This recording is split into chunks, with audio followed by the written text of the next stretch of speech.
In this example, I want to go through the tools that you'll need to work in the advanced scripting for cloud class. So the first tool that we're going to use is Visual Studio Code. And if you look at Visual Studio Code right now, I have the environment open with a folder open to this advanced scripting folder. So it's showing my root user account, so /, and then documents, development, and then I have a folder called advanced scripting in here.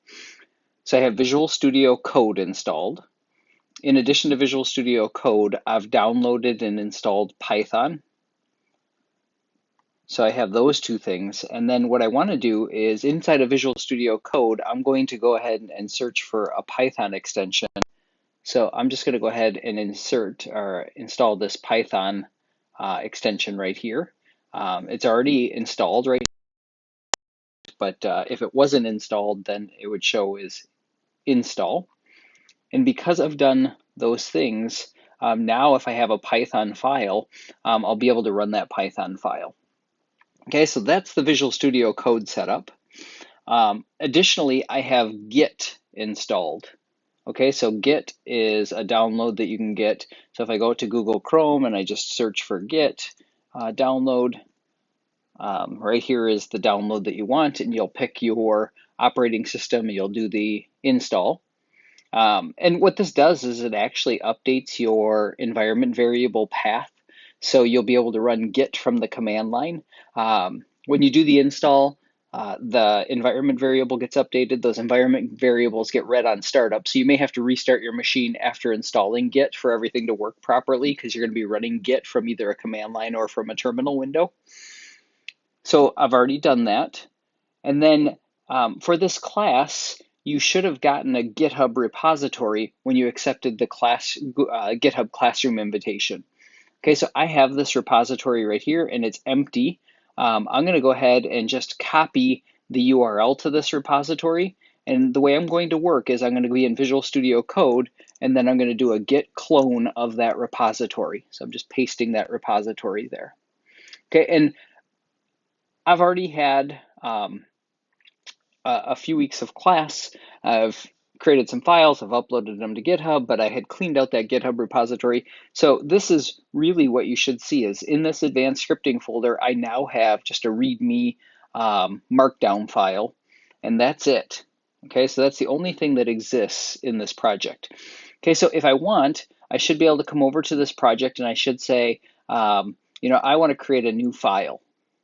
Okay, so if I just say hello.py, so I want a Python file, and I do something like print hello world, and then I'll be able to run that file right here. Okay, so I'm going to be able to run that Python file, and you'll notice it brings up a new window. Okay, it's a new Python editor, and you can see that it's actually grabbing my Python environment, so it's installed in my local so user local bin directory in the executable is Python 3, and then it gives a fully qualified path to that Python script. So that's my actual Python execution, and then you can see the output right here of hello world. Okay, so these are the tools that we're going to want to use for this semester. Ultimately, the way we're going to work is let's say I wanted to create my week 1 assignment. So under weekly assignments, I want to create a new folder. So I'm going to add a new folder called week 1. And this is where I want to do my work. So what I want to do is I want to create a new branch that's going to contain all of this week 1 code. Okay, so I'm going to do a git branch week 1. And then it's complaining because it tells me that it's not a Git repository. The Git repository is actually this weekly assignments folder. So I'm going to change my working directory under advanced scripting to the weekly assignments Biwitkowski. And then I'm just going to create a little more screen real estate here. And then again, I'm going to do that Git branch week 1. Okay, so now this time it was successful. Okay, and just to kind of show you the workflow and the rhythm of our workflow, ultimately we're going to be creating some Python scripts. We're going to be creating some HTML files. But let's say I just wanted to, in week 1, I want to create a new file. And I'm going to call that my to-do list. Okay, so all the things that I have to do for week 1. Let's say that I just want to kind of get started. Okay, so the first thing I need to do is if I look at my current status, you'll see that right now I'm on branch main. So even though I branched into week 1, that doesn't mean that's the active branch that I'm using. Okay, so I actually want to use that week 1 branch. So in order to do that, I'm going to do a git checkout of that week 1 branch. Okay, and you can see it switched branch to week 1. If I do a git, it'll say, okay, I'm on branch week 1. Okay, so right now, what I want to do is, if I'm happy with this to-do, my to-do list is just going to be set up the dev environment. Okay, so that's going to be my to-do list. Let's say I'm happy with that as my to-do list. Then I have to basically say I want Git to manage that particular folder, week 1, and the directory to-do.txt. So the way I'm going to handle that is I'm going to say git add, and then relative to my weekly assignments folder, I want to say I want to add the week 1 /*. I want to add everything. Okay, so now that file is getting tracked, that to-do.txt file, that whole week 1 folder is getting tracked. So I add the file, I can commit the file. Okay, so I'm just setting up development environment.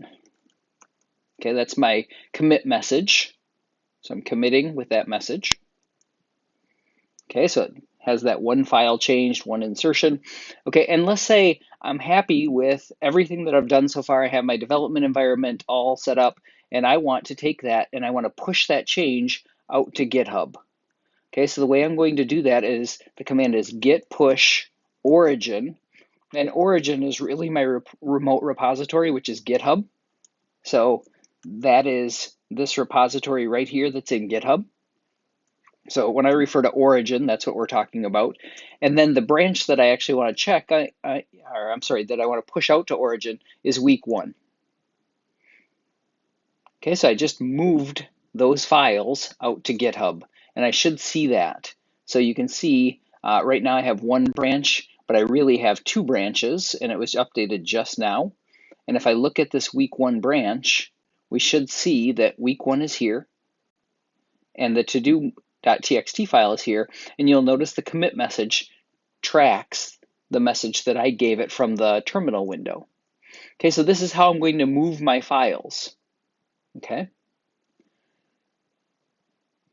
Once I'm happy with all the development that I've done, eventually what I want to do is, if I look at my pull request, I don't have any pull requests. I can compare and pull, and basically what that's going to do is it's going to pull my week 1 changes into the main branch. Okay, so pull is kind of a misleading acronym or verb for this action. What we're really doing is we've created a branch. So in software development, it might be a team that's building a new feature for an existing application, or you're adding some new functionality to an existing product. So what you do is you create a branch that is going to allow you to work in your code where you're safely working in your code and you're not actually touching the production code. Okay, and at some point you're going to say, hey, I've made the change, I've done my testing, everything looks good, I think we should actually deploy this into production. So we push the change, the branch, out to GitHub, and then this is where project lead would do a code review with you. Someone would do a code review to basically make sure, hey, this code looks like it adheres to our standards, it's not breaking anything in our production environment. So we can create this pull request to merge your change into the main branch. So I can do this compare and pull request. Looks like I'm going to create that pull request. Okay, and I can merge the pull request. Okay, so now that I've merged that pull request, now what we're going to see is on the main branch.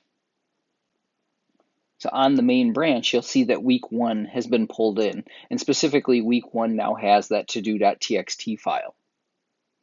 Okay, so ultimately my workflow is going to be, I'm going to create a new Python file here under week 1, my script.py.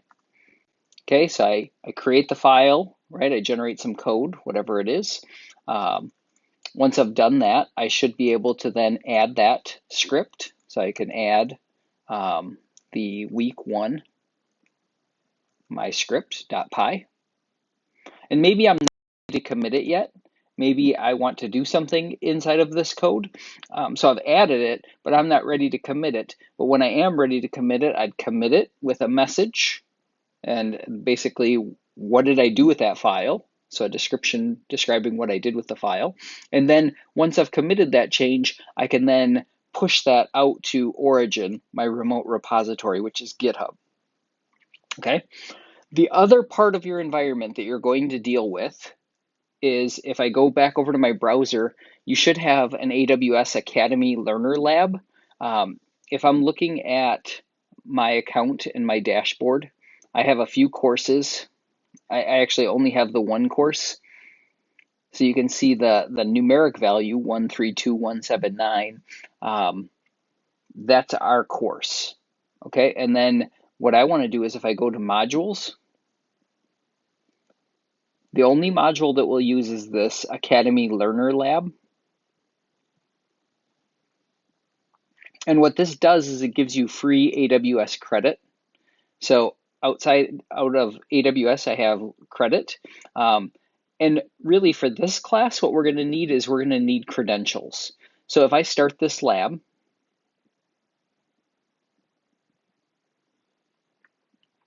okay, and I don't need it to fully start up, I can go into the AWS details. Okay, and if I'm running, then it should have this AWS credentials file. Okay, so what I want to do is, this is going to be my AWS credentials file that I have to create. And I want to paste this data into that credentials file. So I'm just going to copy that. And then once I copy that, I should be able to just open that file here in Visual Studio Code. I already have the file. If you don't already have the file, so Buitkowski, and then it's in .aws, so sometimes it's hard to see. So what I'm going to do is, I'm just going to jump over to my terminal, and I'm going to say change into my .aws folder. And if I look here, I have a couple of files. I have a couple of additional files, but the one that I care about is this credentials file. Okay, so I should be able to just say code and open up that credentials file. Okay, so it opens up in Visual Studio Code, and then I can paste in this credentials file. Okay, and then I should be able to save it. Okay, so those are the credentials that we're going to use that are going to give us access to AWS resources. And every time you start working, anytime you're doing any software development and then you're going to integrate your Python code with AWS, that's going to be a necessary step. You're going to have to launch the AWS Learner Academy Lab, and you're going to have to grab these credentials, and you're going to have to put those credentials into the credentials file. And that credentials file, you can see, is located in the ~/AWS/credentials file. So that's the actual path. Okay, and that ~/ is the user's home directory in a Linux/Unix environment. If you're in a Windows environment, it's still your home directory, but it's going to be a little bit different. It's going to be C, so on the C drive, and then under the users directory, there should be a folder that's your username. That's your ~ directory. And then under there, you'll create a .aws folder and a file named credentials. I will say some students have had issues. They'll create the credentials file, but they'll append a .txt file extension to it. The credentials file does not have a file extension. It is a text file, but it does not have a file extension. The file name is credentials with no file extension. So some people have had a few issues where they have file extensions hidden in their environment, and then they create this credentials file, and depending on which text editor they use, it'll append a .txt to that .txt file extension to the file, and you do not want that. Okay, so this is the environment that you're going to want. So just to kind of recap things, we want Visual Studio Code, we want Git, and we want Python. Those are the three tools that you would download to work for our class. Okay, once we have those things, there's two external resources that you're going to need. You're going to need to accept the invite into GitHub Classroom that you should have received an email for, which creates your GitHub repository. So if I go back over, I have my GitHub repository. And then the other resource that you'll need is the AWS Academy that you should have also gotten an invite for.